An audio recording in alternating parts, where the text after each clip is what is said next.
durante esta clase es que ustedes aprendan a interpretar lo que son las pruebas de laboratorio que nos van a ayudar para hacer el diagnóstico de una enfermedad renal.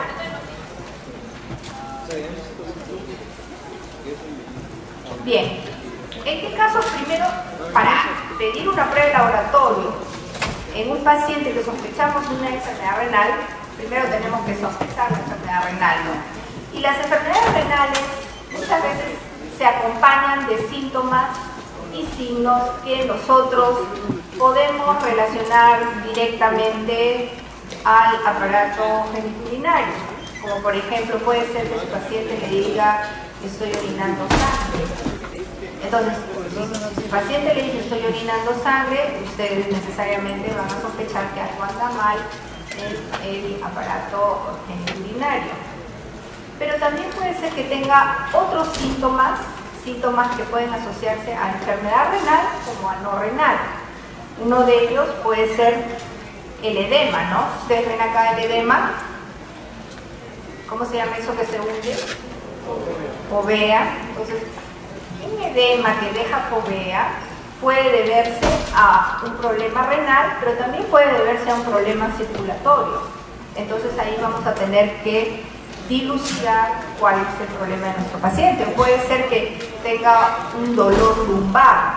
Un dolor lumbar puede relacionarse con un dolor renal o puede ser que también sea un dolor de la columna lumbar. O puede ser que el paciente no sienta absolutamente nada y que solamente en el momento en que uno le hace un examen de orina de rutina salen todas las alteraciones y el paciente no sentía absolutamente nada.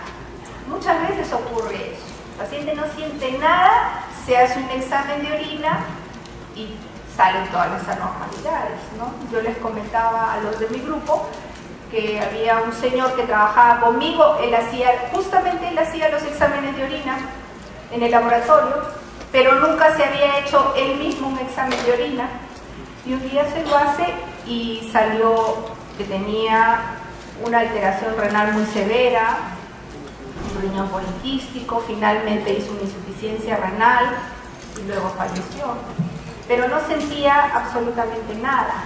Entonces uno tiene que sospechar la enfermedad renal o en todo caso evaluar bien los resultados del laboratorio para poder identificar a la enfermedad renal. Como ustedes saben, la unidad funcional del riñón es la nefrona, ¿no? Y la función principal del riñón es eliminar los productos de desecho del organismo, productos de desecho que son tóxicos. Tenemos, por ejemplo, la urea y la creatinina, que son productos tóxicos que se van a eliminar vía renal, y también podemos, el riñón va a regular el balance hidroelectrolítico y también va a participar en la formación de los glóbulos rojos. ¿Se puede vivir sin riñón?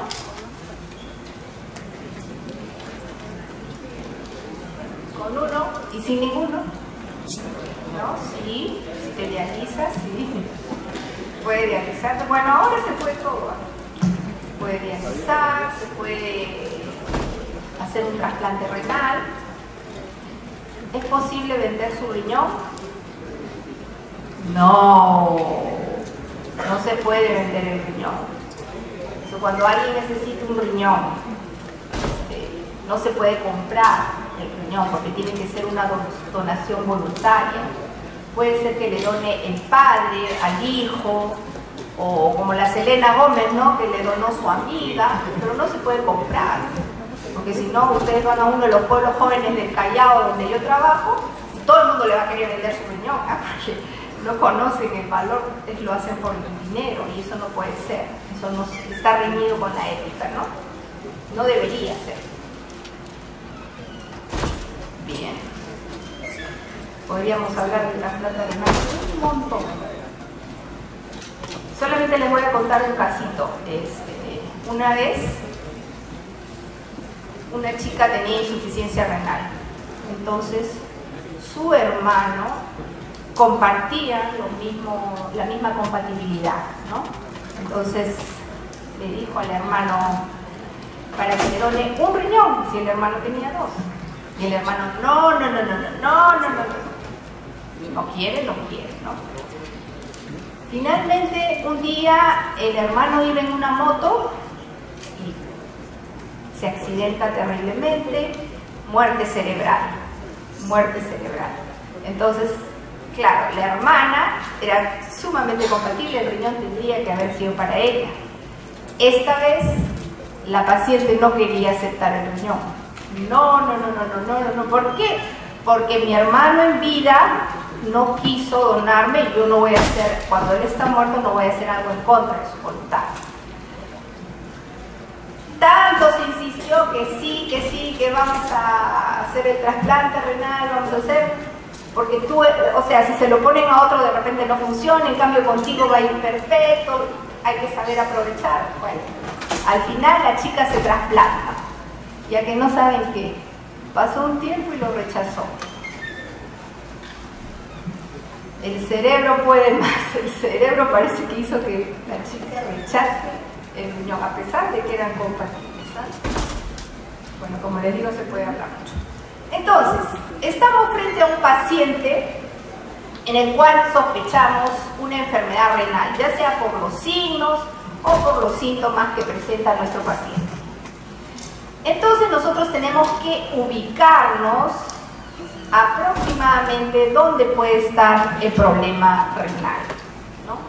Puede ser que sea un problema prerrenal, o sea, antes del riñón, en la irrigación de los riñones, sea por un flujo sanguíneo, una hipotensión. Por ejemplo, cuando una persona hace un sangrado masivo en un accidente o una deshidratación muy severa, hacen enfermedad renal, el riñón empieza a fallar porque no le llega la irrigación adecuada y es un problema prerrenal. Les cuento otro caso también, un caso cercano, ¿no? Era un paciente que habían operado, era una conocida mía, la habían operado de la vesícula, pero una vesícula sumamente complicada, entonces le habían dejado un tren. Le dejan el tren y el tren drenaba un montón, llenaba su bolsita con secreciones del aparato digestivo, de la vesícula, de todo ahí drenaba, ¿no? Y como hacía tanto calor y ella no se hidrataba, empezó a sentir náuseas, empezó a sentir vómito, le hacemos su creatinina y estaba elevada, estaba haciendo una insuficiencia renal producto de una deshidratación severa, porque todo el líquido se le iba por acá y ella no tomaba. En ese caso, ya su creatinina estaba elevada, empezaron a salirle como ronchitas, vomitaba, se sentía muy mal y claro, el riñón no estaba funcionando nada. Se le hizo una hidratación bien a fondo, con un suero colocado fuertemente y se forzó la diuresis. Y desapareció la insuficiencia renal en 4 o 5 días y se fue a su casa. Entonces, una hipotensión o un sangrado masivo, cualquier patología que no irrigue el riñón, me va a llevar a una insuficiencia renal. Esa sería una enfermedad prerrenal. Luego tenemos las enfermedades postrenales. Por ejemplo, ¿quién me puede decir un caso de una enfermedad postrenal? Dice ahí por obstrucción, generalmente son obstrucción. ¿Qué patología puede ser? Todos al mismo tiempo, así me gusta. A ver, alguien que me diga. A ver usted, una enfermedad postrenal. No, usted está comiendo. Usted. No se habla con la boca llena. Usted, a ver, dígame, ¿sí? Algo que pueda obstruir, litiasis. Las litiasis pueden obstruir, sea una litiasis acá o una litiasis acá, perdón. Entonces, me obstruye y retrógradamente se retiene toda la orina y me va a causar una hidronefrosis. El riñón empieza a crecer porque se va reteniendo la orina dentro del riñón. Es una hidronefrosis y es una causa de enfermedad postrenal. Generalmente todas las postrenales son obstrucción, la ven los urólogos, ¿no? Sea la próstata, sea un cáncer de vejiga, sea un cálculo. Generalmente son enfermedades por obstrucción y retrógradamente retienen la orina y causan hidronefrosis, ¿no? Pero el problema puede estar netamente en el riñón. Y cuando hablamos de problemas netamente renales, tenemos que ubicarnos en la nefrona. Puede ser que el problema sea vascular. Entonces, ustedes saben que al glomérulo hay una arteriola aferente y una arteriola eferente. Y el aparato juxtaglomerular, ¿no? ¿Se recuerdan? Entonces hay enfermedades como vasculitis que afectan estos pequeños vasos del riñón, justamente acá. O un trombo. Entonces pueden causar una hipertensión maligna, una nefroesclerosis, porque claro, está afectándose justo la parte que regula la presión arterial, ¿no? Con la angiotensina y el aparato juxtaglomerular. También puede ser que la patología no se dé en estos pequeños vasos, sino netamente en el glomérulo. Y aquí vamos a tener los dos tipos de manifestaciones de las enfermedades glomerulares, como son el síndrome nefrítico y el síndrome nefrótico. ¿Alguien me puede decir una característica del síndrome nefrítico? Ya, hipertensión. ¿Y del nefrótico? Edema, pero el edema es una consecuencia de la proteinuria, ¿no? Entonces ahí estamos hablando de enfermedades localizadas netamente en el glomérulo. Y por último, la enfermedad puede localizarse en la parte de la nefrona que corresponde a los túbulos, ¿no? Una nefritis tubular aguda, una nefritis intersticial aguda, que generalmente se ven en las intoxicaciones, mercurio, o que se comió rascapiés, o que se comió 50 aspirinas, mejorales. Entonces estas van a producir problemas en los túbulos. Una vez que ya más o menos nos localizamos en la enfermedad, vamos a hablar ahora de la patología glomerular, porque es la que nos trae ahora a esta clase. Las enfermedades por obstrucción, las prerrenales, se resuelven netamente sobre el problema obstructivo, pero las enfermedades glomerulares son las que nosotros vamos a poder actuar y debemos reconocerlas, ¿no? Debemos reconocer las enfermedades glomerulares. Acá tienen ustedes un glomérulo y el asa glomerular, tienen ustedes, acá viene la sangre, esta es la célula endotelial que tiene poros, luego viene color gris, ¿no? Plomo. La membrana basal, y luego viene en verde la célula epitelial renal, propiamente dicha, el podocito, que también tiene poros y tiene como unas puritas. Entonces, por acá viene la sangre, se filtra y se produce la orina.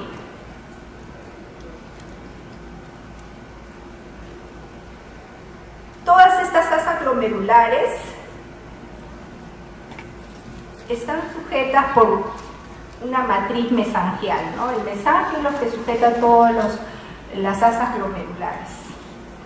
Y esta es una fotografía electrónica, nuevamente, este es el espacio capilar, el endotelio, que es la célula endotelial, ¿no? Con los poros, la membrana basal y la célula del epitelio renal, que es el porocito. Bien, entonces, las enfermedades glomerulares, ¿por qué se producen generalmente? ¿Por qué se va a dañar el glomérulo? ¿Sí? Enfermedades autoinmunes, pero básicamente es los depósitos de inmunocomplejos. Las enfermedades autoinmunes muchas veces hay anticuerpos contra la membrana basal, eso sería una enfermedad primaria del riñón. Paciente de un momento a otro empieza a producir anticuerpos contra la membrana basal glomerular. él mismo destruye su membrana basal y es una enfermedad autoinmune. Pero puede ser, y en la mayoría de casos realmente es así, se producen anticuerpos, inmunocomplejos circulantes. Ustedes tienen un antígeno, se produce el anticuerpo, se une el antígeno al anticuerpo y empiezan a circular en la sangre y vienen a depositarse estos inmunocomplejos circulantes a nivel glomerular. Y ahí es donde se va a producir la enfermedad glomerular. Ahora, estos depósitos de inmunocomplejos van a dar dos tipos de patrones. O sea, el depósito de inmunocomplejo circulante que se deposita a nivel glomerular va a tener dos tipos de manifestaciones. Una que es mediante el patrón nefrítico y otra es mediante el patrón nefrótico. Puede ser cualquiera de los dos, ¿no? ¿Qué determina que en uno sea patrón nefrítico y en otro sea patrón nefrótico? ¿Qué determina? Vamos a ver que el patrón nefrítico está dado por proteinuria, hematuria, disminución de la filtración glomerular, una hipertensión, una retención de uricreatinina y un sedimento, al momento de hacer el examen de orina, un sedimento completamente anormal, ¿no? El patrón nefrítico es un patrón inflamatorio. No hay pizarra acá, ¿no? No hay pizarra. Qué pena, porque a mí me gusta usar la pizarra, yo soy de la escuela antigua. Bien, entonces estas son las características del patrón nefrítico. En cambio, en el patrón nefrótico solamente tenemos proteinuria. Punto. Proteinuria. Claro, como consecuencia de la proteinuria vamos a tener hipoalbuminemia, va a disminuir la presión oncótica, van a tener edemas, va a haber el hígado tratando de compensar esa disminución de la presión oncótica, va a empezar a botar colesterol, triglicéridos, o sea, lípidos. Como aumentan los lípidos en la sangre, van a perderse también por orina. Por favor, ¿alguien puede cerrar esa puerta de allá?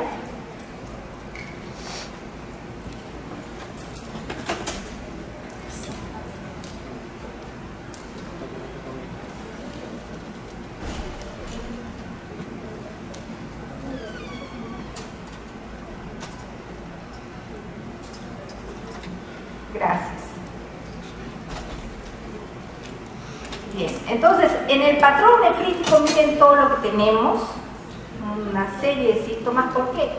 Porque en el patrón nefrítico se ha producido una inflamación, o sea, es un patrón inflamatorio. En cambio en el patrón nefrótico no hay inflamación, no hay nada de inflamación, es no inflamatorio. En uno sí hay inflamación, en el otro no hay inflamación. Por eso es la diferencia. Entonces vemos que en el patrón nefrítico se produce una inflamación, el depósito de inmunocomplejo se va a localizar acá, a este nivel del glomérulo, y me va a desencadenar una inflamación con citoquinas, interleuquinas, factor de necrosis tumoral, todo lo que implica una inflamación. Entonces va a ocasionar diapedesis de los leucocitos, va a haber hematíes que también van a pasar, entonces van a tener hematuria, van a tener leucocituria, el sedimento va a tener muchos leucocitos, va a tener muchos hematíes. Como hay una inflamación, se cierra el asa glomerular, entonces hay disminución de la filtración glomerular también. Entonces ustedes pueden ver acá, este es un glomérulo normal, ustedes ven las asas glomerulares, están permeables, ¿no? En cambio, este es un glomérulo de un patrón nefrítico.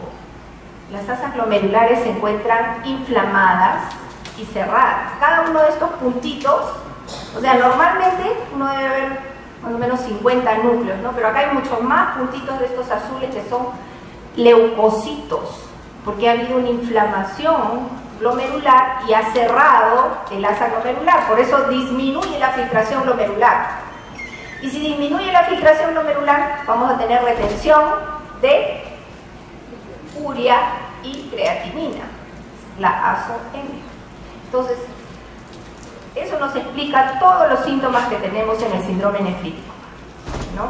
Hay una inflamación aguda del glomérulo, produce la inflamación con citoquinas, interleuquinas, factor de necrosis tumoral, va a haber un daño capilar, va a haber hematuria, luego vamos a aumentar el tamaño del poro, va a haber proteinuria, va a haber un aumento de la celularidad del glomérulo por los leucocitos que han salido, y eso me va a disminuir la filtración glomerular y voy a tener oliguria y azoemia. Azoemia es retención de urea y creatinina, que son los productos tóxicos que normalmente deberían eliminarse, y vamos a tener hipertensión y edemas. Nuevamente, proteinuria, pero no en el rango nefrótico, es una proteinuria leve.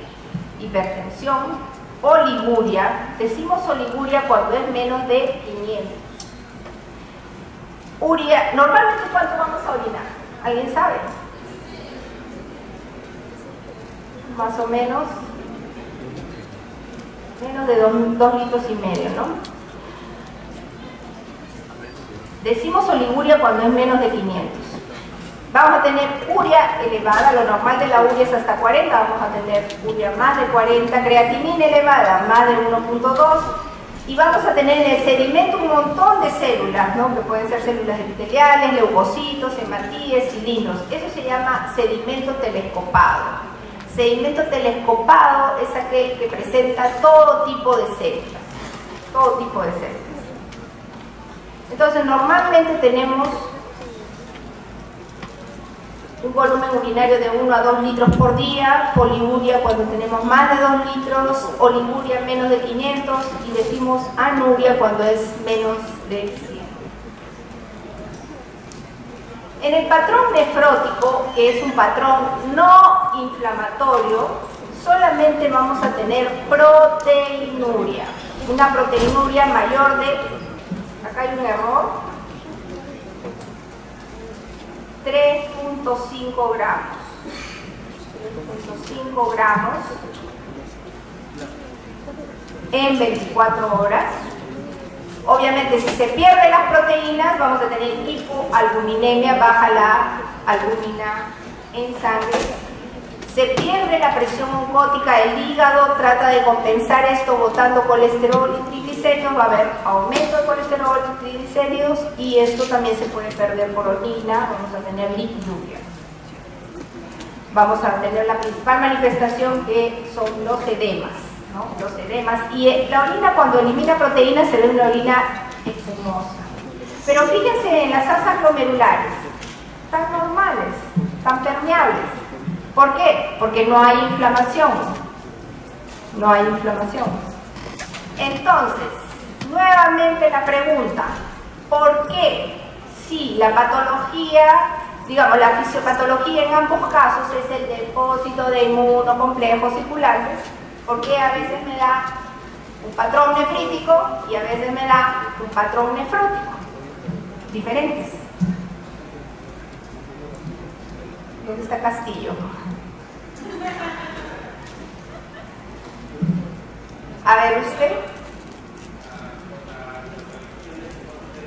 Ah, te lo dijo Castillo. Por la localización. Cuando los depósitos de inmunocomplejos circulantes se colocan por debajo,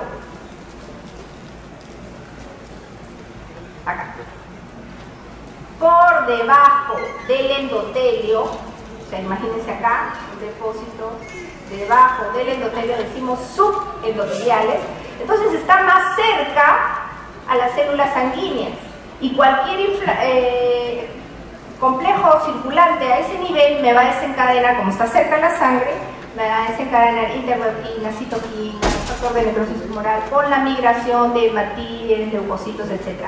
Pero cuando el depósito se localiza subepitelial, o sea, por debajo de la membrana basal, entre la membrana basal y la célula epitelial renal, acá, entonces como que la membrana basal protege de que entre en contacto con la sangre y ya no se ve afectada con la inflamación, con el proceso inflamatorio.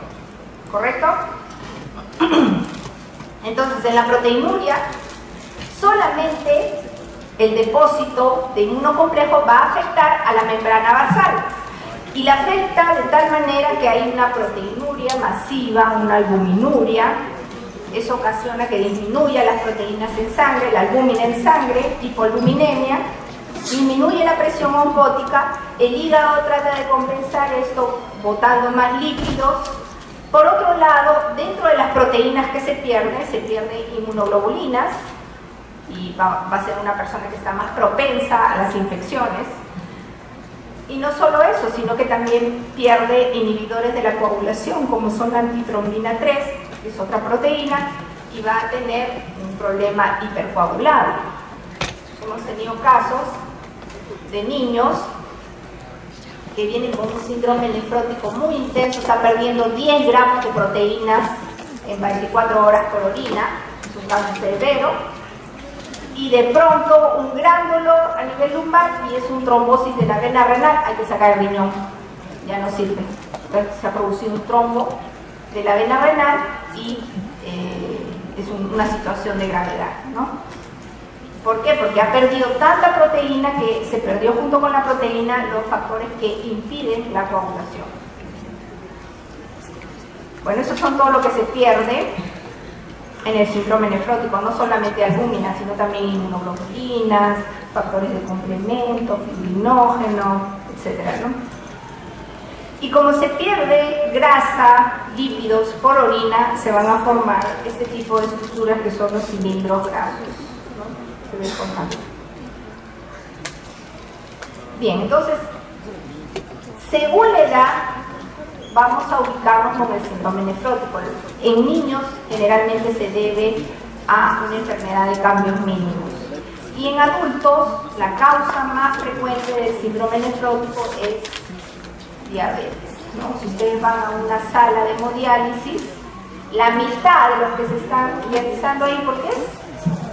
Por diabetes mal controlada. Porque si un diabético se controla bien, no tiene por qué terminar en insuficiencia renal, no tiene por qué terminar en un pie diabético, no tiene por qué tener ese problema. Tiene que controlarse bien su enfermedad diabética, su glucosa, para que no termine en una diabetes. La causa más frecuente en niños es la enfermedad de cambios mínimos. Y se llama enfermedad de cambios mínimos porque cuando uno ve el glomérulo al microscopio óptico no ve nada alterado, pero en el microscopio electrónico sí se ve que están fusionados, los podocitos que eran como púas, están todos fusionados. Esa es la única alteración, ¿no? Entonces, uno ve, está permeable, al microscopio óptico es normal, pero al microscopio electrónico es la fusión de los podocitos lo que está produciendo la enfermedad de cambios mínimos. Y en los diabéticos sí se produce toda una nefropatía membranosa, la membrana del glomérulo se engrosa, y es lo que va a producir la alteración de la nefropatía diabética, ¿no? Al final, en las etapas finales ya de la diabetes, empieza con una proteinuria, afectando la membrana basal, pero luego la membrana basal ya se esclerosa y no solamente va a tener proteinuria, sino va a tener también una insuficiencia renal porque ya empieza con anuria, oligoanuria, porque ya se ha fibrosado esa membrana basal y van a ver este tipo de membranas gruesas, fibrosadas. Se divide clásicamente la enfermedad glomerular en un nefrítico focal, un nefrítico difuso y el nefrótico. O sea, el nefrítico puede ser focal o difuso. Focal es cuando es leve y difuso cuando es un poco más acentuado, ¿no? O sea, en un focal nosotros vamos a tener generalmente pocos síntomas. Vamos a tener un poco de proteinuria, muy poquito, un poco de hematuria, un poquito de hipertensión, pero en el difuso vamos a tener ya una proteinuria más intensa, más hematuria, ya retención de urea, creatinina, o sea, el difuso es un poco más grave. Y el nefrótico, que es solamente proteinuria, ¿no? La causa más frecuente de la glomerulonefritis es la posinfecciosa. Y dentro de la posinfecciosa no solamente hablamos de la postestreptocócica, que es la que vemos más frecuentemente, sino cualquier infección. Por ejemplo, tiene un paciente con HIV, puede hacer una glomerulonefritis postinfecciosa. O un paciente con hepatitis C también puede hacer una glomerulonefritis post-hepatitis C.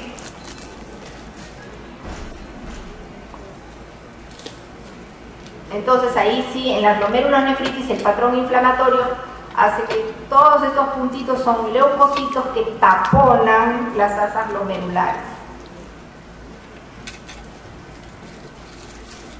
Estas son todas las infecciones que podrían causar una glomerulonefritis postinfecciosa.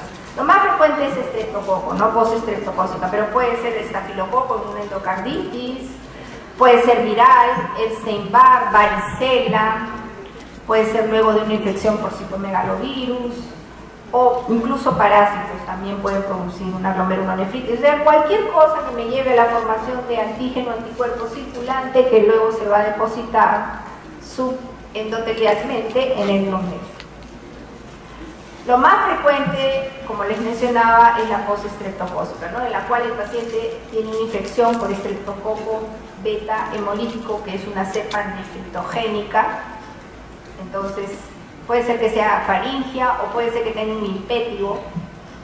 Y unas semanas después hace la glomerulonefritis. Y en el síndrome nefrótico, lo más común en niños es la enfermedad por cambios mínimos, que también es un depósito de inmunocomplejo, solamente que no produce inflamación porque se coloca subepitelialmente. Acá tenemos unos depósitos. Están subepitelial o subendotelial. Esta es la membrana basal. Acá la célula endotelial. Acá el epitelio renal. Este es subepitelial. ¿Qué tipo de patología me dará? Nefrótico. Bien. Entonces, ¿cómo podemos confirmar o orientar nuestro diagnóstico a la enfermedad renal glomerular? Hay dos pruebas que tenemos que hacer: el examen de orina y evaluar también el grado de función renal. El examen de orina es muy importante porque me da idea de la etiología de la enfermedad renal, porque si yo encuentro sedimento telescopado, yo voy a decir glomerulonefritis, pero si solamente en el examen de orina encuentro proteinuria, voy a decir que es un síndrome nefrótico, ¿no? Entonces, me ayuda mucho a determinar la etiología, pero no me dice nada de cuándo está funcionando el riñón. Por eso, para saber el grado de función renal, yo tendría que estimar la filtración glomerular, y eso lo hacemos mediante la depuración de creatinina. Entonces, estas son las pruebas más importantes que vamos a hacer. El examen de orina, algunos le llaman la biopsia líquida, ¿no? Porque es un test no invasivo y muy importante. Sus hallazgos nos van a sugerir la etiología. Ustedes van a analizar, interpretar el examen de orina y es como un rompecabezas que les da idea de qué cosa puede ser el diagnóstico de su paciente. En el examen de orina tenemos que se basa en tres fases, ¿no? La primera fase es la fase macroscópica, en la cual vemos el color, que puede ser amarillo, puede ser hemorrágico, puede ser medicamentoso cuando es anaranjado. El aspecto, que puede ser transparente, ligeramente turbio o turbio. ¿Qué cosa me dará turbidez? ¿Qué cosa le da turbidez a la orina? Proteínas, dicen. No, la proteína no da turbidez. Las células, pues, los leucocitos, los demás, todo lo que tenga forma va a dar turbidez. Leucocitos, cristales, gérmenes, todo lo que tenga forma me da turbidez. Densidad. Densidad es cuánto de un soluto hay en un solvente. Entonces, lo normal es que sea entre 1005 y 1025. Si yo tengo una densidad de 1040, ¿qué voy a sospechar? que hay muchos solutos. Puede ser que tenga glucosa, puede ser que tenga proteínas. Es como que ustedes tengan una taza de café con una cucharita de azúcar y una taza de café con 5 cucharitas de azúcar. ¿Cuál tiene más densidad? La de 5 cucharitas de azúcar. El pH es independiente, puede ser que tenga pH ácido o pH alcalino. Proteínas. Normalmente vamos a encontrar proteínas en orina. Puede ser. ¿Quién dice puede ser? ¿Hasta cuánto?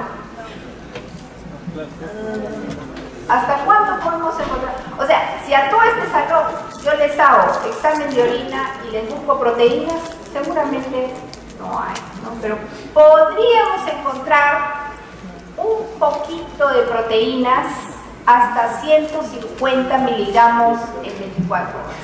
Un poquito, 150 miligramos en 24 horas. El ramo nefrótico ya es 3.5 gramos, ¿no? Pero hasta 150 miligramos puede ser producto del estrés, porque llegó tarde, se vino corriendo, o porque tiene fiebre, o porque está embarazada. Un poquito de proteínas se puede eliminar, pero no es lo frecuente. Si yo les hago a todos ustedes, probablemente no tengan nada. Glucosa vamos a tener en los casos en que hay aumento de glucosa en sangre, no como en la diabetes.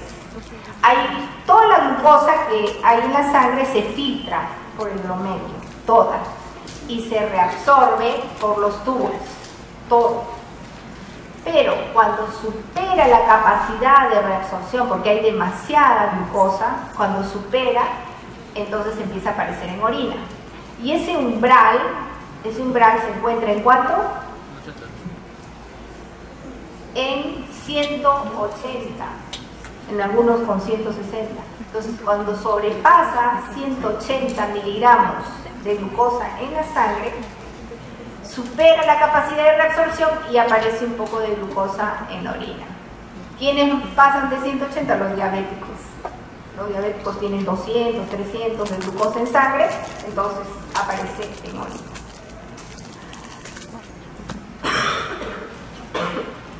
Cuerpos cetónicos. Normalmente no aparecen cuerpos cetónicos en la orina. Los cuerpos cetónicos aparecen toda vez que el organismo no pueda usar la glucosa como fuente de energía. No puede usar la glucosa, entonces echa mano a las proteínas o a los lípidos mediante la gluconeogénesis, y eso termina en cuerpos cetónicos.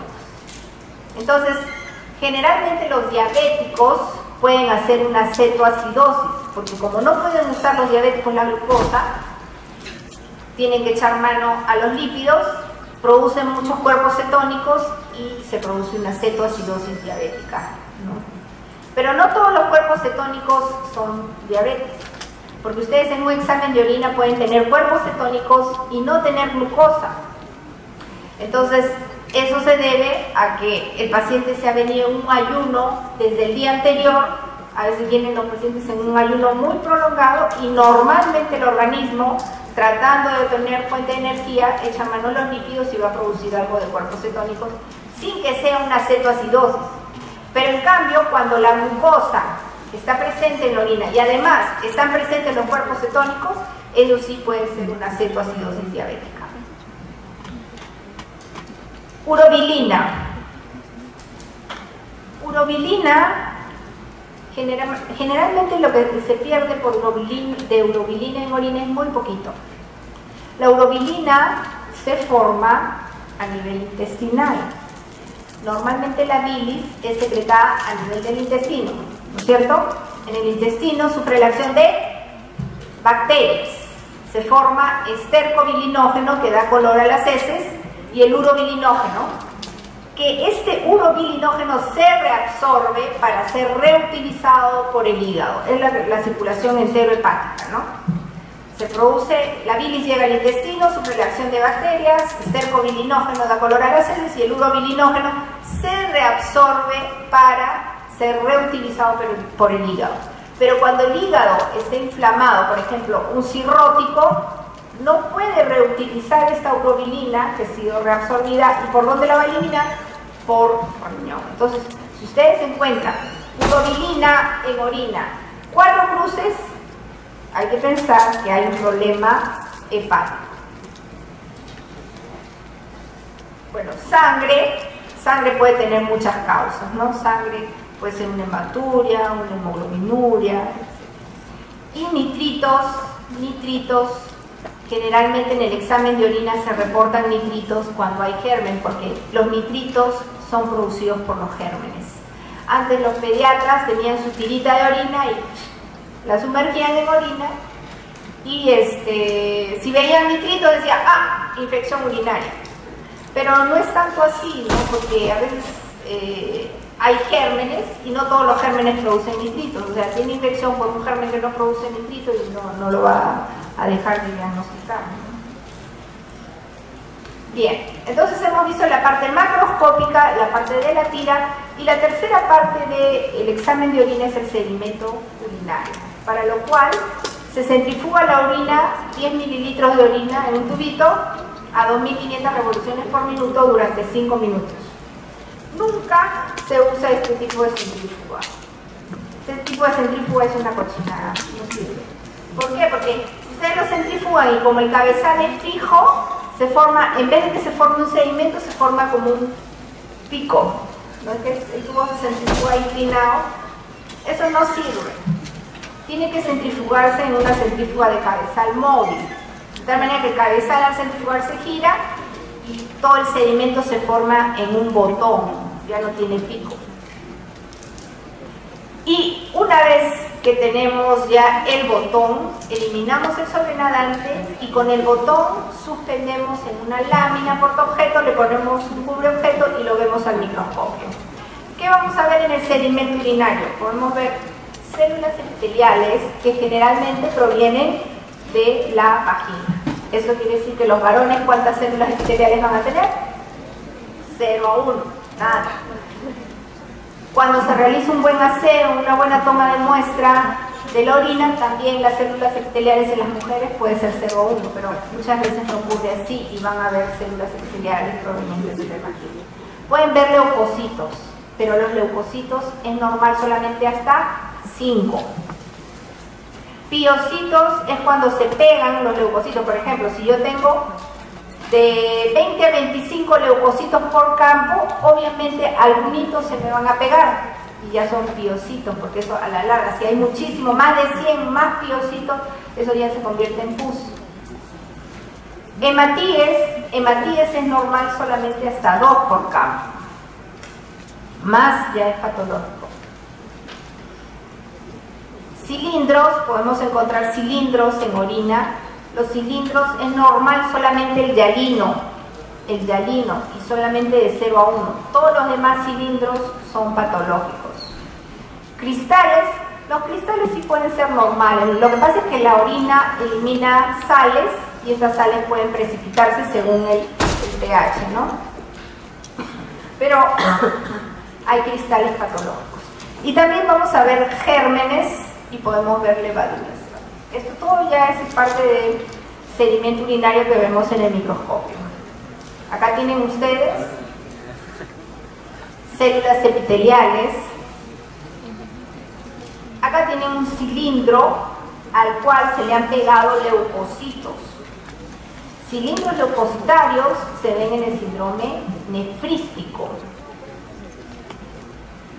Acá vienen leucocitos, pero no están pegados en un cilindro, vean la diferencia, ¿no? Acá sí están pegados en un cilindro, acá no, acá se han aglomerado. Esto sería un piocito, porque se han pegado los leucocitos. Acá tienen hematíes, eritrocitos. Y los cilindros, ¿por qué se forman? Los cilindros se forman porque todo el epitelio dentro de la nefrona, de los conductillos, todo el epitelio, cada una de las células del epitelio renal va a producir como una especie de mosquito, como una pequeña capa de proteínas, que al momento de producirse la orina se va a ir lavando y se elimina con la orina y forma parte de la pequeña cantidad de proteínas que eliminamos. O sea, dentro de los 150 miligramos que estamos hablando, está esa pequeña cantidad de proteínas que está formado por ese moquito y se llama proteína de Tamm-Horsfall. Es una proteína que es producida por el epitelio renal, que se va lavando y se va eliminando. Pero ¿qué pasa cuando disminuye la filtración glomerular? Por ejemplo, en el síndrome nefrítico, ¿no? Hay una inflamación del glomérulo, disminuye la filtración glomerular. Entonces ya no lo lava y se precipita esa proteína de Tamm-Horsfall. Y si además hay inflamación del glomérulo, va a pegarse a esa precipitación las células blancas, las células rojas, vamos a tener cilindros leucocitarios, cilindros hemáticos. La inflamación del glomérulo va a presionar las células epiteliales, va a llevar a anoxia, se desprenden células epiteliales del glomérulo y va a producirse cilindros epiteliales también. Entonces, cuando hablamos de cilindros y en cantidad aumentada, no estamos hablando de cilindros hialinos, sino un montón de cilindros, es una disminución de la filtración glomerular. Y si hablamos de disminución de la filtración glomerular, eso es glomerulonefritis, porque eso es lo que hace la glomerulonefritis, se inflama el glomérulo y disminuye la filtración glomerular. Y conforme va disminuyendo la filtración glomerular, si disminuye aún más, este cilindro se va a quedar dentro del túbulo y se van a degenerar las células que se le pegaron, se degeneran, tenemos cilindros granulosos. Y finalmente, si ya hay anuria, en la cual no hay nada de filtración glomerular casi, entonces se forma como un taco que es el cilindro serio. Entonces acá tienen cilindros epiteliales, acá cilindros leucocitarios, acá cilindros serios. ¿Este qué sería? ¿Qué tipo de cilindro es? No tiene nada pegado, es un cilindro hialino. No tiene nada pegado. Cilindro hialino es normal 0 a 1. ¿Por qué? Porque de repente, por ejemplo, alguien está deshidratado, no tomó nada de agua, va a disminuir un poco su filtración glomerular. Puede tener un cilindro hialino. O sea, cilindro hialino puede ser normal hasta 0 a 1. Más cilindros hialinos ya no, porque ya implica una disminución de filtración glomerular ya patológica. Pero hasta 0 a 1 cilindro hialino sí puede ser.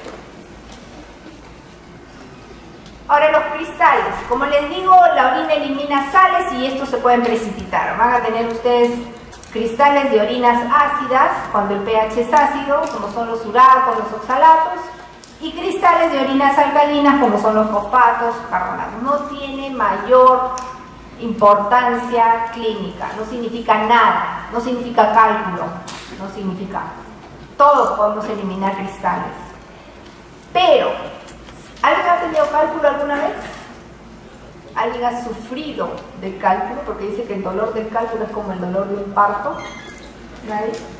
Es muy doloroso eliminar un cálculo. Entonces, si una persona tiene un cálculo y yo en su orina encuentro cristales de oxalato de calcio, entonces puedo suponer que el cálculo es de oxalato de calcio y ya tengo para decirle que no coma tomate, por ejemplo, ya puedo orientarme. Pero solamente el oxalato no me implica que sea patológico. Los cristales que sí son patológicos son los de cistina, leucina, tirosina, que son aminoácidos. Cistina, tirosina, leucina son aminoácidos.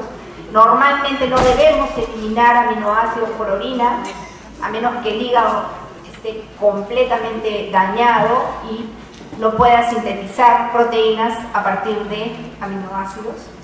Colesterol, no es normal eliminar colesterol por orina, bilirrubina o bromas, ¿no? Esos sí son siempre anormales, pero el resto de cristales no. Bueno, acá estos que parecen estrellitas son los cristales de oxalato de calcio. Estos que parecen como, ¿qué puede ser esto? Como unitas. Son cristales de ácido úrico, normal que puedan eliminar eso. Estos que parecen ataúdes, cajoncitos, son los cristales de fosfato, amonio y magnesio. Fosfatos triples le decimos, también pueden ser normales.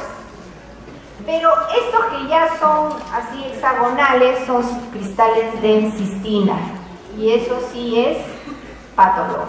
cristales de cistina, leucina, tirosina, colesterol, bilirrubina o drogas, esos son anormales. Bueno, también podemos ver gérmenes. Ustedes pueden ver los gérmenes, se ven como puntitos. Acá hay un germen, acá otro germen. ¿Qué más? ¿Esto qué cosa será? Levaduras. Se ven hifas y levaduras. ¿Y acá qué cosa tenemos? ¿Qué es esto?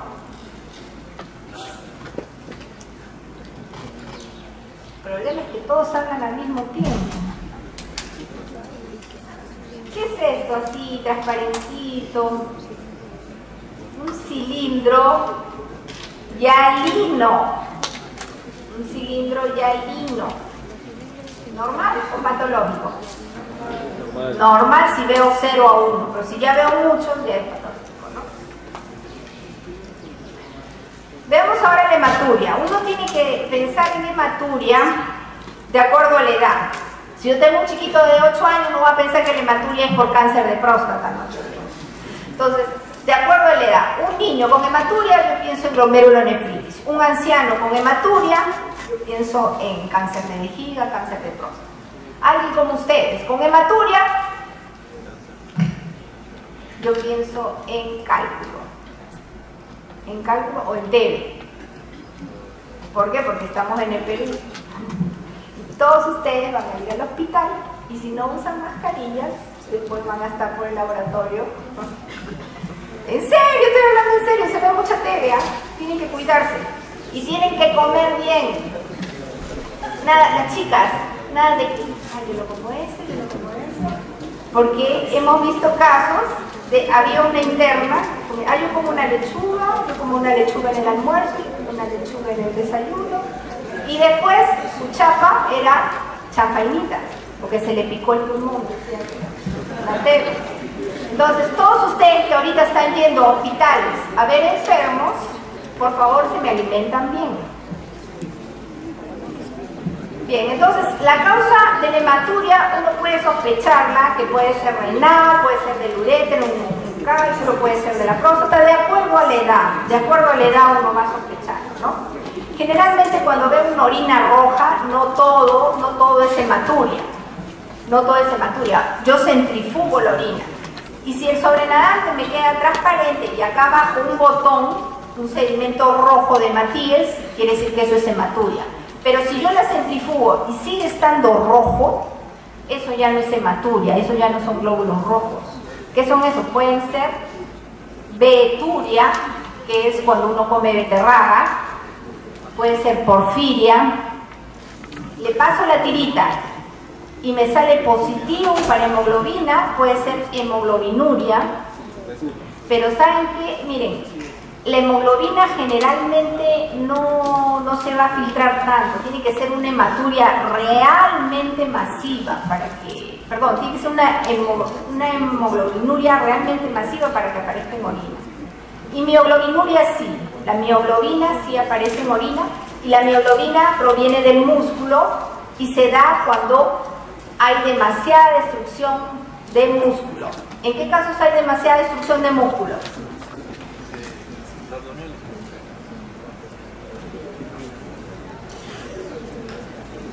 ¿Cuándo? ¿Cuándo creen ustedes? Bueno, tengo que decirle a los que están despiertos, ¿no? ¿Cuándo creen ustedes que hay demasiada destrucción de músculo? ¿Infartos en todos los músculos? Demasiada destrucción de músculo. A una persona le cayó una pared encima. Hay demasiada destrucción de músculos. O convulsiones, pero convulsiones, estados convulsivos. Convulsiona sin parar. Demasiada destrucción de músculos, se produce mioglobinuria. Había el caso, también les contaba a mis alumnos, de un chico que lo cogió el serenazgo y lo molió a palos, palazo, hizo una mioglobinuria con taponamiento renal también. Entonces, en esos casos puede ocurrir la mioglobinuria.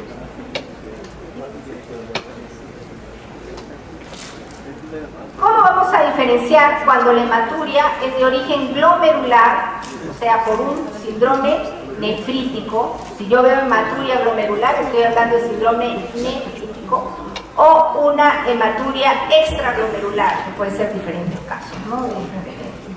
Entonces, en la hematuria glomerular por síndrome nefrítico, la orina es marrón, tipo Coca-Cola, porque como tiene que pasar por todos los conductillos, se va digiriendo la hemoglobina. En cambio, la extraglomerular, orina rojo, pero intenso, porque es una hematuria, una pérdida de sangre directa, ¿no? Coágulos vamos a tener en la extraglomerular, en la del síndrome nefrítico no.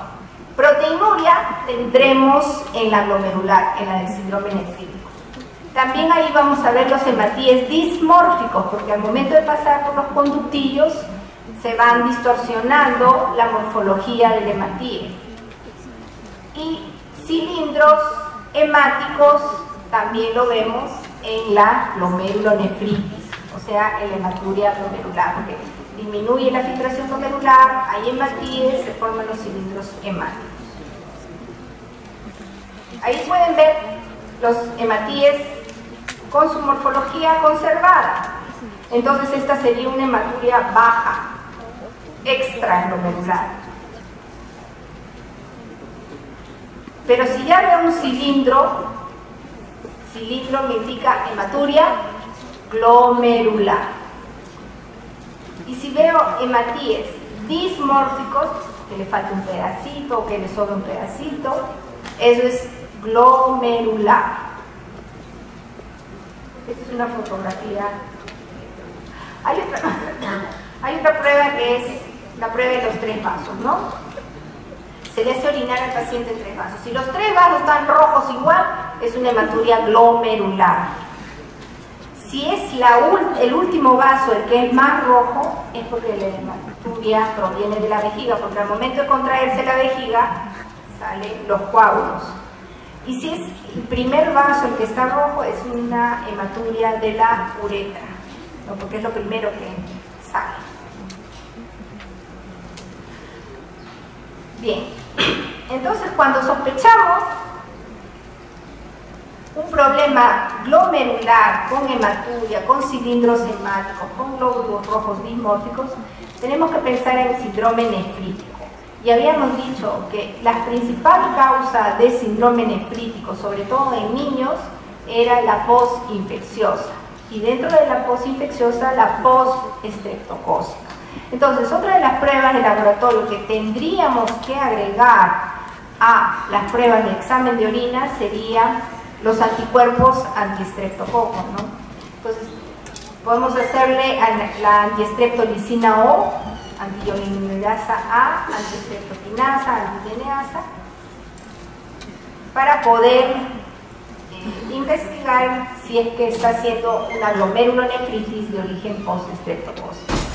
Pero muchas veces nosotros vamos a tener pacientes que tienen hematuria, tienen hipertensión, tienen disminución de la filtración glomerular y tienen proteinuria de 5 gramos. Entonces ustedes dicen, ¿qué es? Una proteinuria de 5 gramos es nefrótico. Pero por otro lado tiene hematuria, tiene hipertensión. Entonces, ¿qué cosa? ¿Nefrítico o nefrótico? Nefrítico o nefrótico. O sea, no viene puro, viene mezclado. Ahí nos ayuda mucho a hacer el dosaje de complemento. Porque si encontramos el complemento disminuido, eso es un problema inflamatorio. Entonces ahí nos orientamos a nefrítico, porque el nefrítico es inflamatorio. ¿Entendió? Además del complemento podemos hacer cultivos, ¿no?, de la garganta. Bien, entonces es importante el examen de orina porque de acuerdo a los patrones que encontramos nos van a orientar al diagnóstico, ¿no? Si encontramos hematuria con glóbulos rojos dismórficos, con cilindros hemáticos y con un poco de albuminuria, síndrome nefrítico. Si encontramos una gran albuminuria y nada más, eso es síndrome nefrótico. Si encontramos muchos cilindros y algunas células epiteliales de origen tubular, vamos a pensar en una nefrosis tubular aguda, podemos pensar. Y si encontramos pocas células, no hay cilindros, no hay proteinuria, pero hay leucocitos, podemos pensar en una infección urinaria. O sea, el examen de orina, de acuerdo a lo que obtengamos, nos va a orientar hacia el diagnóstico. Acá tenemos una orina que tiene una densidad de 1030. ¿Está normal o está elevada? ¿Está normal? No. Elevada. ¿Por qué está elevada? ¿Qué más tiene? Tiene proteínas. Hemos dicho que las proteínas pueden elevar la densidad. ¿Qué más tiene? Hemoglobina. Tiene leucocitos, tiene piocitos, tiene hematíes dismórficos, tiene cilindros leucocitarios, cilindros simáticos, cilindros granulosos. Entonces, ¿esto qué cosa es?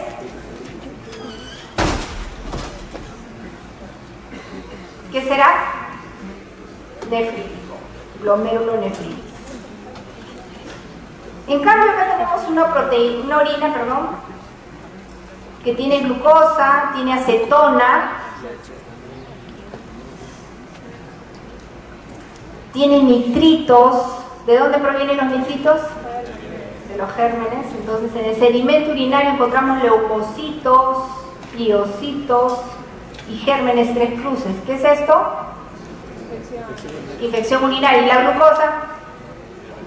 Es diabetes más infección urinaria. Acá no tiene proteína, no tiene glucosa, no tiene acetona, no tiene globulina, no tiene nada. Pero tiene células epiteliales de 20 a 25. Tiene leucocitos de 6 a 8, hematíes de 0 a 2, tiene cilindros hialino de 0 a 1, gérmenes escasos y tiene cristales de oxalato de calcio. ¿Qué cosa es eso?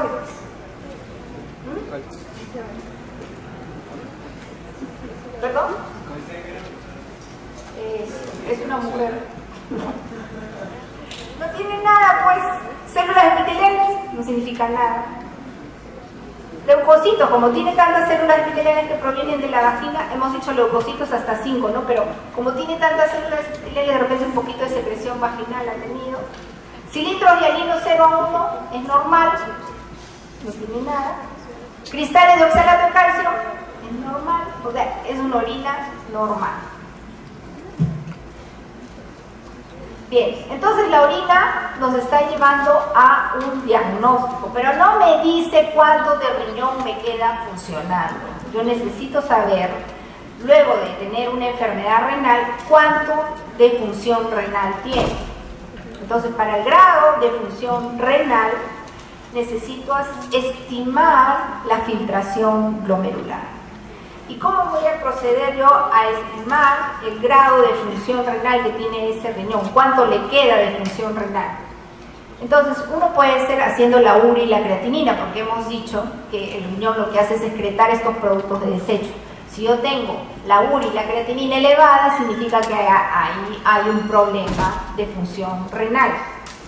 Por otro lado, el glomérulo está filtrando 180 litros de sangre por día, ¿no? Entonces, de ahí más o menos uno tiene que saber que tiene que eliminar una cierta cantidad dentro de las 24 horas, ¿no? Que hemos dicho que tiene que ser más de 500 mililitros por día para que podamos ahí eliminar todos estos productos de desecho.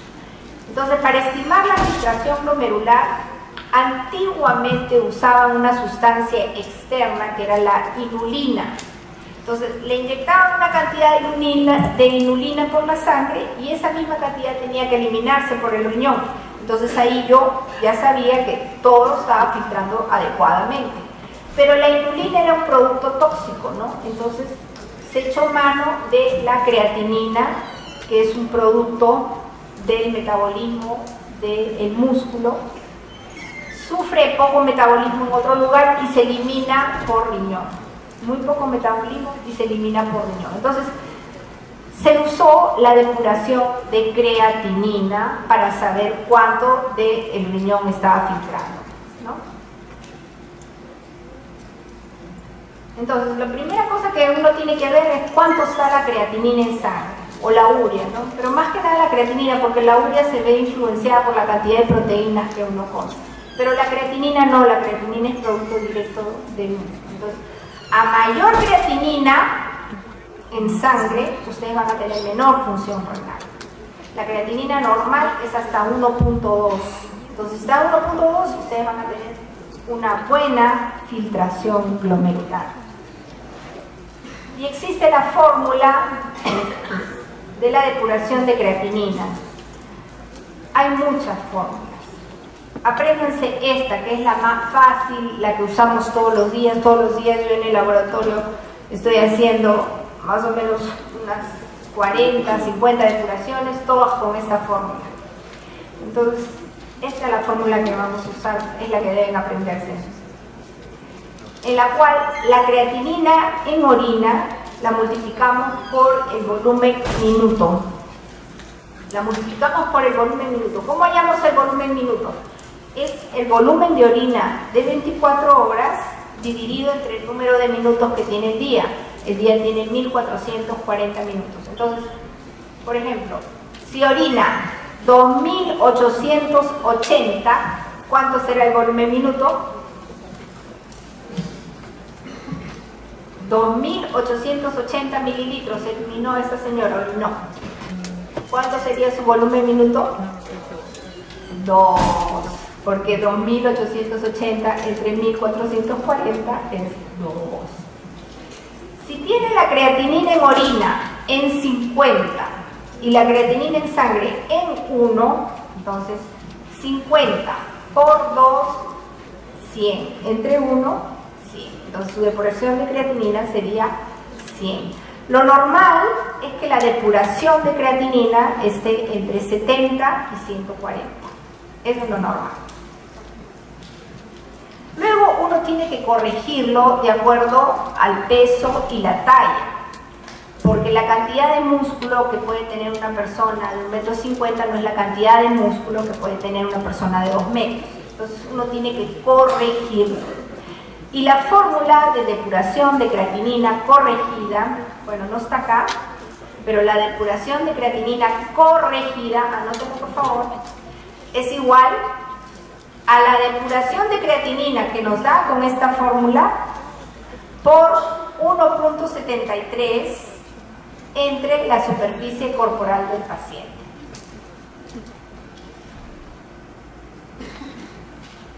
Entonces, suponiendo que la depuración de creatinina me ha salido 100, ¿no es cierto? 100.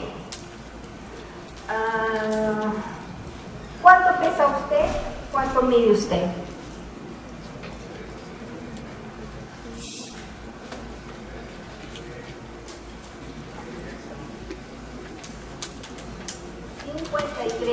De peso y mide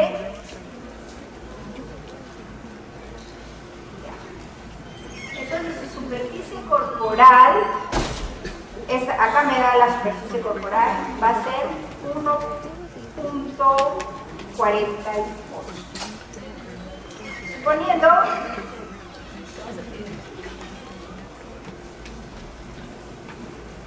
que tengo una persona que pesa 75 kilos y mide 1.55, su superficie corporal va a ser 1.73. Entonces, hemos dicho que la depuración de creatinina corregida es igual a la depuración de creatinina por 1.73 entre la superficie corporal. Como acá mi paciente tiene superficie corporal 1.73, 100 por 1.73 entre 1.73 su depuración de creatinina sería 100, igual, no variaría. En cambio, la de su compañero, ¿cuánto sería? 1.73 entre 1.48. ¿Cuánto sale, por favor? Que tengan bien batería. 1.73 entre 1.48. ¿Cuánto sale? 117 por 100,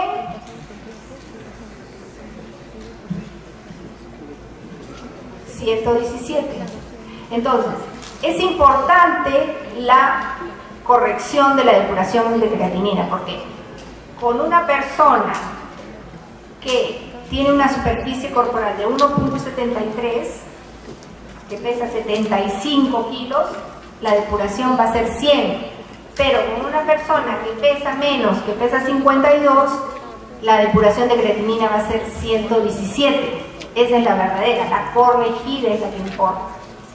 Claro, acá en ambos casos sale normal, porque hemos dicho que entre 70 y 140, pero el problema es cuando tienen valores cercanos a los límites, ¿no? Por ejemplo, 70, de repente puede bajar hasta 30 o puede aumentar. Entonces es importante corregirlo. De acuerdo a el grado de filtración glomerular, a la depuración de creatinina que obtengamos por esta fórmula, vamos a poder determinar el grado de daño renal que tiene el paciente. Entonces, si tiene más o menos entre 60 y 89, es levemente disminuido en la función renal. Si tiene entre 15 y 29, está severamente disminuido, pero menos de 15 ya ese paciente necesita diálisis. Ya necesita dializarse porque el riñón no está funcionando nada.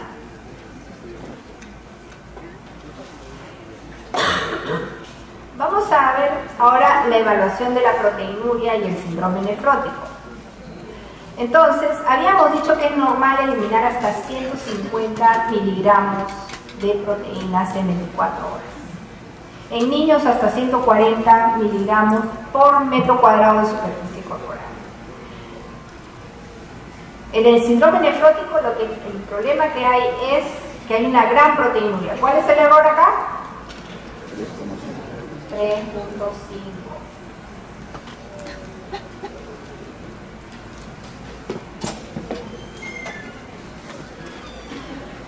Tenemos una gran proteinuria, 3.5 gramos en 24 horas, baja la albúmina, aumenta colesterol, hay lípidos y hay hipercoagulación. ¿Qué es lo que tenemos que hacer frente a un paciente que tiene proteinuria? Más de lo normal, ¿no? Primero, tenemos que ver si es transitoria o si es persistente. Si es transitoria y es una proteinuria leve, por ejemplo, tengo un paciente que tiene 80 miligramos en 24 horas, es menos de 150, ¿no? Al mes siguiente le hago y tiene 10. Entonces esos 80 es una proteinuria transitoria, algo lo provocó. Puede ser que ejercicio extremo, puede ser que acabó con fiebre, puede ser que estrés, diferentes circunstancias, pero son transitorias. Pero si la proteinuria que tiene es 80 y al mes siguiente le hago la proteinuria y tiene 90, y al mes siguiente le hago la proteinuria y tiene 120, y le hago la proteinuria al mes siguiente y tiene 150, o sea, sigue estando dentro de lo normal, pero yo no voy a esperar hasta que llegue a 3.5 gramos para recién decir, ah, tiene proteinuria que es más. Entonces, por eso es que hay que analizar la proteinuria no con una sola, sino con varias, para ver la progresión, ¿no? Hay una proteinuria que es transitoria, que se da en jóvenes, el 2 o 5%, que es la proteinuria ortostática, ¿no? Entonces, está echado y cuando se levanta hace proteinuria. Es más durante la fase de deambulación que cuando la fase que está echado. ¿Cómo lo diferencio? O sea, le hago que recolecte su orina todo el día y después le hago que recolecte la orina al momento de dormir, se levanta y que orine. Si es más la proteinuria cuando está en deambulación que cuando está echado, entonces es una proteinuria ortostática. Es transitoria, no es permanente. Pero si es un diabético y este diabético empieza a tener proteinurias de 30, luego de 60, luego de 70, así esté dentro de lo normal, ya me está indicando que está yendo en incremento y no voy a esperar hasta que esté en una proteinuria de 3.5, ya tengo que actuar antes. La otra cosa que es importante preguntarnos es cuánto se filtra. Para eso tenemos que cuantificar la proteinuria en la orina de 24 horas, no en una orina simple. Porque puede ser que en el momento de orina simple se tomó 5 Coca-Colas o tomó 5 vasos de agua, va a salir una orina más diluida. Pero si es de 24 horas, yo voy a tener un valor real. Y lo tercero que hay que tener en cuenta es qué proteína se está filtrando, ¿no? El riñón tiene dos tipos de... El glomérulo en realidad tiene dos tipos de filtro. Uno es por tamaño y otro es por carga. El tamaño, el poro tiene un tamaño que deja filtrar proteínas de 67.000 Daltons o menos. La albúmina tiene 67.000 Daltons. Entonces la albúmina podría pasar este poro.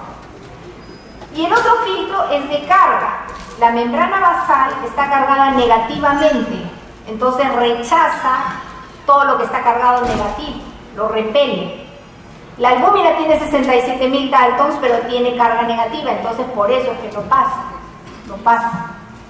Hay otras proteínas que tienen menos de 67.000 Daltons, tienen carga negativa y no pasan, porque se repelen con la carga. Entonces son dos filtros, uno es el tamaño del poro y otro es la carga. Si es una proteína de 150.000 Daltons, obviamente no va a pasar, no pasa, porque el tamaño no le deja. Entonces, dentro de todo eso, podemos eliminar un poquito de proteínas, que dentro de ellas está la proteína de Tams-Horfman, ¿no? Los diabéticos que no se controlan bien empiezan lesionando su riñón, hacen microalbuminurias de 60, de 70, que está dentro de los 150, que decimos que es normal, hasta que llega un momento en que tiene más de 150, ya decimos que es una nefropatía abierta, más de 3.5 ya es nefrótico y ya llega a la insuficiencia renal. Hay que controlarlos bien.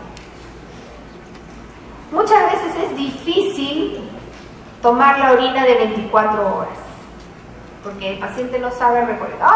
A mí me trae, una vez un señor me trajo una botella de whisky así de este tamaño.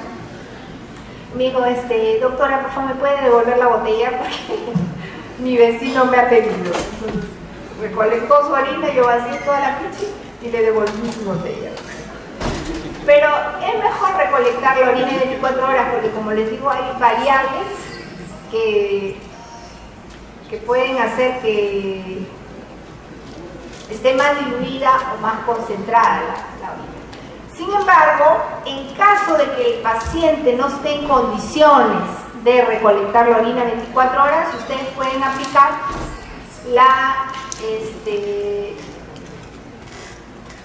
la fórmula que sigue, ¿no? O sea, dosan la proteinuria con una microalbuminuria, la dosan y la dividen entre la creatinina. Si les da menos de 30 es negativo. Si les da entre 30 y 300 ya es positivo. Y más de 300 ya es una proteinuria franca. Pero como les menciono, yo prefiero recolectar la orina de 24 horas que hacer con una orina al azar. Bien, entonces habíamos mencionado los filtros de tamaño y de carga. Acá tenemos un cuadro que muestra todas las proteínas que hay en sangre, ¿no? 67.000 Daltons es la albúmina y hasta ahí puede ser que filtre por tamaño. Pero como tienen carga negativa, son rechazadas y normalmente no se pierde más que un poquito de proteínas. Las de menos de 67.000 Daltons, que tienen carga positiva, sí se van a filtrar. Son proteínas de bajo peso molecular, tienen carga positiva, ¡boom!, pasan el glomérulo, pero se van a reabsorber en el túbulo, se reabsorbe a nivel tubular. Al final no debe de haber nada de proteína. Por otro lado, las inmunoglobulinas, todas estas ya son muy grandes, son moléculas muy grandes, esas no van a pasar por el tamaño. Entonces la proteinuria tiene varios tipos. El primer tipo que vamos a hablar de proteinuria es la proteinuria glomerular. ¿Cómo podemos saber el tipo de proteinuria? Para eso existe la electroforesis de proteínas en orina. La electroforesis me identifica qué tipo de proteínas hay en orina. Entonces, cuando yo encuentro que solamente hay albúmina, alfa-1 antitripsina y transferrina, que son proteínas que están alrededor de los 67.000 Daltons, y no encuentro nada más, digo, esta proteinuria es que solamente se ha afectado la carga de la membrana basal, porque lo que tenía que rechazar no lo ha rechazado. Y se ha filtrado porque pasa ese tamaño. Eso se llama proteinuria selectiva. Ahí se afectó la carga, nada más. Esto es lo que ocurre en la enfermedad de cambios mínimos, una proteinuria glomerular selectiva.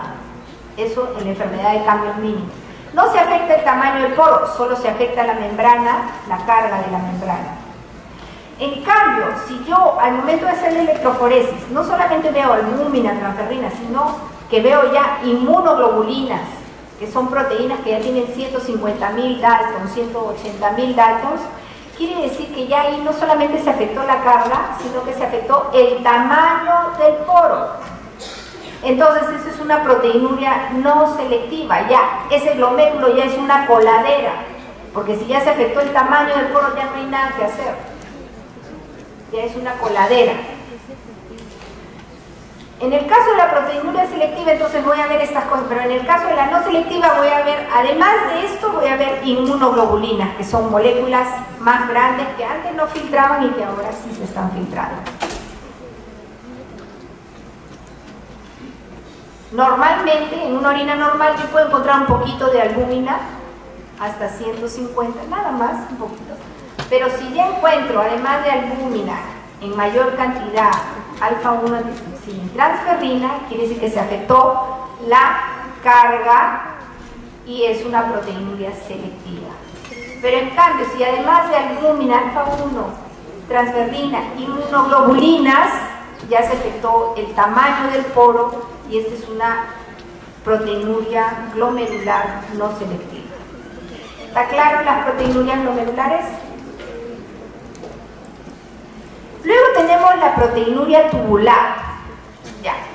En el glomérulo está normal la carga, va a rechazar todo lo negativo. Está normal el tamaño del poro, solamente va a dejar pasar los que tengan menos de 67.000 Daltons, proteínas de bajo peso molecular, que tengan carga positiva. Se filtran y se supone que se tienen que reabsorber a nivel tubular. Pero cuando hay una enfermedad en el túbulo, no se reabsorbe. O sea, el problema ya no está en el glomérulo, el problema está en el túbulo. Y ahí vamos a ver en la electroforesis vamos a ver que se presenta alfa-1 microglobulina, alfa-2 microglobulinas, que son proteínas de bajo peso molecular que debieron filtrarse y debieron reabsorberse a nivel tubular. Pero como el túbulo está enfermo, no las reabsorbe y las está perdiendo por orina. También la proteína fijadora de retinol. Entonces ahí estamos frente a una proteinuria tubular. Entonces la electroforesis de proteína me identifica dónde está el problema, porque me va a decir si es un problema glomerular, si es por carga, si es por el tamaño del poro que ya se afectó, o me identifica si el problema está en el túbulo, de acuerdo a la proteína que yo veo.